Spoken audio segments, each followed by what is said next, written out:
Nobody told you that you'd spend your entire adult life apologizing for taking up space. Nobody warned you that the way you love, the way you panic, the way you shrink in rooms full of people who are supposed to feel safe, all of it was written before you were old enough to understand what was happening to you.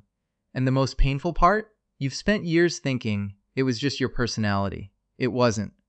What if I told you that the exhaustion you feel in relationships, the guilt you carry when you do nothing, the way your chest tightens when someone goes quiet on you, what if none of that is who you are?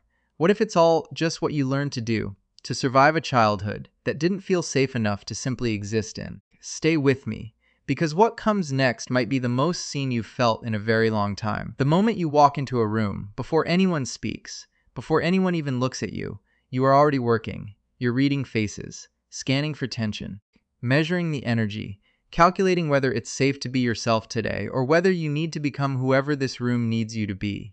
Most people call this being perceptive, being emotionally intelligent, being considerate.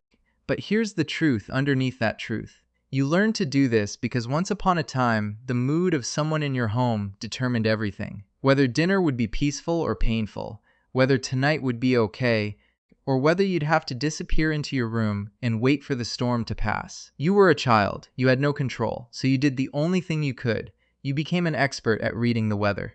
And now, decades later, you walk into a work meeting, a party, a date, and instead of actually being there, you're still forecasting, still calculating, still bracing for a storm that isn't coming. This is called hypervigilance, and it is absolutely exhausting, not because you're weak, but because you have been on guard for so long, you've forgotten what it feels like to simply arrive somewhere. And here's something I need you to hold on to, because it will make more sense as we go deeper. All of what I'm about to share, every single sign, it all comes from the same wound. And once you see it, you cannot unsee it. When someone genuinely compliments you, something inside you immediately rejects it. They say you did an amazing job. You say, oh, it was nothing. Anyone could have done it. They say you look beautiful today. You laugh it off, change the subject, point out something wrong with yourself instead. You think it's modesty. The world around you probably calls it humility. It is neither. This is what happens when, as a child, being seen wasn't safe, when pride was punished, when praise came with conditions attached, when you showed your parents something you were proud of, and the response was silence, or criticism, or comparison to someone else. Or perhaps worse, praise did come, but only when you performed well, only when you were useful, only when you were everything they needed you to be. So your nervous system learned a devastating equation. Attention equals expectation. Being seen equals being evaluated. Love equals something you must keep earning.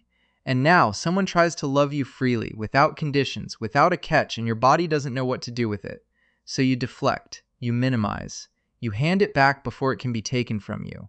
And in doing so, you make yourself nearly impossible to fully reach. Not because you don't want connection, but because a very young version of you decided that wanting it too much was the most dangerous thing of all. You feel guilty when you rest. Not a little guilty, deeply, physically, uncomfortably guilty. You sit down for 10 minutes and your mind immediately starts punishing you. You haven't done enough. You don't deserve this. Other people are working. Who are you to just sit here? And so you get back up. You find something to fix, something to clean, something to respond to. Anything to justify the space you're taking up. This is one of the most heartbreaking patterns a human being can carry, because it means that somewhere in your childhood, your value became tied to your productivity, to your usefulness, to how easy you were to have around, how little you asked for, how much you gave without complaint. You were not loved simply for existing. You were loved, or at least accepted, for performing. And children are so beautifully desperate to be loved that they will twist themselves into any shape required. So you twisted, you became helpful, you became low maintenance, you became the child who didn't cause problems, didn't ask for much, didn't complain. Because somewhere you learned that being too much, needing too much, was the fastest way to lose whatever scraps of warmth were available. And now you are an adult who cannot watch a movie without feeling like you're doing something wrong. You were never meant to earn your right to exist. But nobody told you that early enough, and so you are still, right now, paying a debt you never actually owed. You don't just say, I can't make it. You write a paragraph. You apologize 3 times before and twice after. You describe exactly why, justify every detail, make sure every possible version of their disappointment is pre-addressed. A simple no feels physically dangerous to you, and here is why. In the home you grew up in, your boundaries didn't matter. When you said you didn't want to, it was ignored. When you tried to explain yourself, you were talked over, punished, or made to feel that your feelings were an inconvenience. Your inner world, your preferences, your discomfort, none of it was treated as valid. So you learned that the only way to protect yourself was to build the case before the verdict came, to arrive in every conversation already defending yourself, to make your reasons so airtight, so impossible to argue with, that maybe this time you wouldn't get punished for having a need. You are still in that courtroom. You are still presenting evidence. And the judge you are performing for left your life a long time ago. The day you say no without the paragraph, without the apology, without filling the silence afterward with more justification, that day will feel terrifying, and it will also feel like the first breath of air you've taken in years. You test the people who love you. Not consciously, not with cruelty, but you pull back to see if they'll come forward. You go quiet to see if they'll notice. You create small distance to see if they'll cross it. And when they fail the test, because eventually everyone does, some part of you feels both devastated and vindicated. See? I knew it. Here's what's actually happening beneath that pattern. You were left, maybe physically, maybe emotionally. Maybe your parent was right there in the same room, but completely absent from you. And a child cannot process abandonment as a flaw in the adult. A child processes it as a flaw in themselves. I was left because I wasn't enough. I was left because being fully known means being fully rejected. So now you don't let people fully in. Instead, you run small experiments. You collect data. You look for proof of what you've always feared. And the most devastating thing about this is that the testing itself, the pushing away, the emotional withdrawal, it sometimes creates the very abandonment you were trying to protect yourself from. The wound becomes self-fulfilling. And you end up alone, not because you're unlovable, but because the armor you built to survive being unloved is now keeping love from reaching you. Ask yourself right now, what do you want? Not what you should want.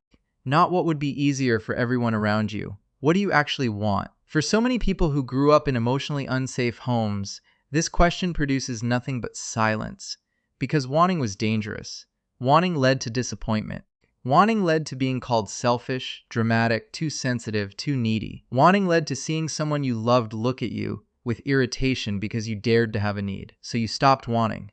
Or more accurately, you became a genius at wanting only what was available, at reshaping your desires to fit whatever was being offered, at shrinking and shrinking, and shrinking your inner world until it became almost invisible, even to yourself. And now you sit in your own life and feel strangely like a guest in it, like it belongs to someone else, and you're just trying not to take up too much of it. This is what quiet erasure does over time. Not the dramatic, violent kind, the quiet kind. The don't make a fuss kind. The other people have it worse kind. The I'm fine really kind. You lost the thread back to yourself, and you've been searching for it ever since, often without even knowing that's what the restlessness is about. So here is what ties everything together. The scanning, the deflecting, the guilt, the over-explaining, the testing, the emptiness where desire should live. They are not personality flaws. They are not signs that something is fundamentally wrong with you. They are the exact, logical, intelligent responses of a child who was placed in an environment that required them. You learned to read rooms because rooms were unpredictable. You learned to deflect praise because praise came with conditions. You learned that rest had to be earned because your worth was always conditional. You over-explained because your voice wasn't respected. You tested because you were left. You erased your wants because your wants were treated as burdens. Every single thing you now call a flaw was once a survival strategy. And it worked. You are here. You made it through. But here is the realization that changes everything. What saved you then is hurting you now. The hypervigilance that protected you in chaos is creating anxiety in safety. The self-erasure that prevented disappointment is preventing joy. The armor that kept pain out is keeping love out too. You don't need those strategies in the same way anymore. Not all the time. Not in every room. Not with every person. And the work, the real work, is not about becoming someone new. It's about slowly, gently, learning to put down what you've been carrying. Not all at once. Not overnight. Just piece by piece. In small moments. In quiet choices. The choice to receive a compliment without immediately handing it back. The choice to rest without punishing yourself for it. The choice to say no and sit in the silence instead of filling it with apology. the choice to stay instead of testing, the choice to want something, specifically, personally, without guilt. Healing doesn't look like who you think it looks like. It doesn't look like someone who has everything figured out, who never gets triggered, who never shrinks or scans or over-explains. Healing looks like noticing when you're doing those things, and instead of hating yourself for it, getting curious. Asking, where did I learn this? How old does this feeling feel? What was I protecting when I first built this? Because underneath every eye pattern we walk through tonight, there is a child who deserved so much more than they received.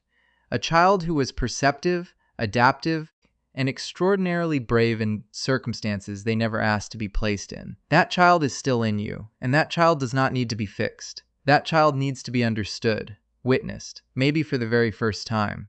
You carry more than most people around you will ever know. You've been carrying it quietly, invisibly, sometimes without even knowing the weight had a name. But you are not the wound. You are the person who survived it, and survived it without a map. Without anyone explaining what was happening. Without anyone telling you that the way you were being treated was not the way it was supposed to be. You figured it out anyway. And the fact that you're here right now, seeking this kind of understanding, that is not a small thing. That is someone who refuses to pass this pain forward. Someone who is choosing consciously or not to be the place where this particular cycle ends. You are not broken. You are not too much or too little or too damaged or too late. You are someone in the middle of becoming. And the becoming, however slow, however non-linear, however messy and uncertain it feels from the inside, it is already happening. It started the moment you recognized yourself in these words. And that moment belongs to you now. No one can take it back.